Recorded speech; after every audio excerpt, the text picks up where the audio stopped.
ऐसी मोहब्बत हुई कि रास्ते में आने वाली रुकावटों से डरकर तुम दोनों एक दूसरे से दूर हो गए। अगर आज के बाद तुमने फरियाल की जिंदगी में जहर घोलने की कोशिश की ना, मुझसे बुरा कोई नहीं होगा। ये जो तुम फिरोज को फरियाल और जरार की तस्वीरें दिखा के फितना फैलाने की कोशिश कर रही हो ना, इसके लिए तो तुम्हें अल्लाह भी कभी माफ नहीं करेगा। अगर मिसकैरेज भी हुआ था तो उसे बताना तो चाहिए था। मुझे तो कुछ और ही शक पड़ता है। हद आज शाम 7 बजे। उसे खुद उसका चेकअप किया था। मगर जीनिया को शहराम पसंद। मैं डॉक्टर नरमीन के पास गई थी। उसने बताया कि जीनिया एक्सपेक्ट कर रही थी, इसलिए उसने अपना रिश्ता उससे जोड़ने के लिए इतनी बड़ी गेम खेली। आज मैं शहराम की अम्मी उसका रिश्ता फरियाल के लिए लेके आना चाह रही थी। फरियाल गुस्से और दुख से महक को और जरार को देखते हुए कहती है, तुम लोग कैसी मोहब्बत करते हो, किसी के चंद अल्फाज सुनकर अपने ही रिश्ते पर शक करने लगे हो। मोहब्बत एतमाद मांगती है, बदगुमानी नहीं। फरियाल की बातें सुनकर जरार खामोश हो जाता है, जबकि महक की आंखों में भी शर्मिंदगी साफ नजर आने लगती है। लेकिन इसी परेशानी के दौरान अचानक जरार का खौफनाक एक्सीडेंट हो जाता है। वो इसे फौरन अस्पताल मुंतकिल किया जाता है। खबर सुनते ही घर वालों के पैरों तले जमीन निकल जाती है।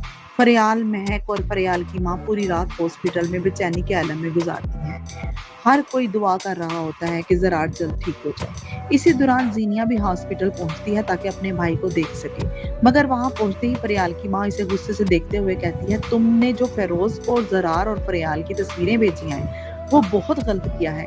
इन दोनों की मंगनी हुई थी और अब मैं शादी करने वाली थी। तुमने दोबारा मेरी बेटी की जिंदगी खराब करने की तरफ गई हो। ये बात सुनकर महक भी हैरान रह जाती है, क्योंकि अब इससे भी अंदाजा होने लगता है कि इन सब गलत फहमियों के पीछे असल हकीकत और खेल कौन खेल रहा है। मगर असल झटका तब लगता है जब जीनिया की सास और उसके शोहर के सामने एक और राज फाश हो जाता है। सबको पता चल जाता है कि जीनिया ने अपना मिसकैरेज खुद करवाया है। यह हकीकत सबके सामने आ जाती है। जीनिया के साथ सख्त लहजे में कहती है, मुझे तो दाल में कुछ और ही काला लगता है कि दूसरों की खुशियों को छीनने के पीछे क्यों पड़ जाती है। इस दौरान एक पुरानी हकीकत भी सामने आती है।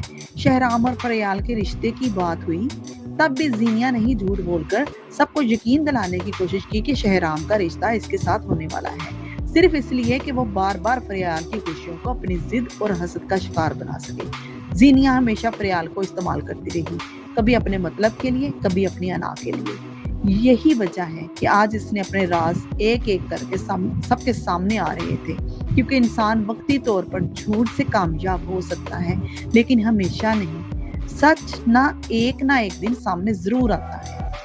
और यही इस कहानी की सबसे बड़ी नसीहत है कि अगर हम दूसरों की खुशियों को छीनने की कोशिश करेंगे, साजिशें करेंगे और हसद में जलते रहेंगे, तो एक दिन हमारा अपना सुकून भी हमसे छिन जाएगा। रिश्ते मोहब्बत, सच्चाई और एतमाद से बनते हैं, जबकि झूठ और बदगुमानी सिर्फ तबाही लाते हैं।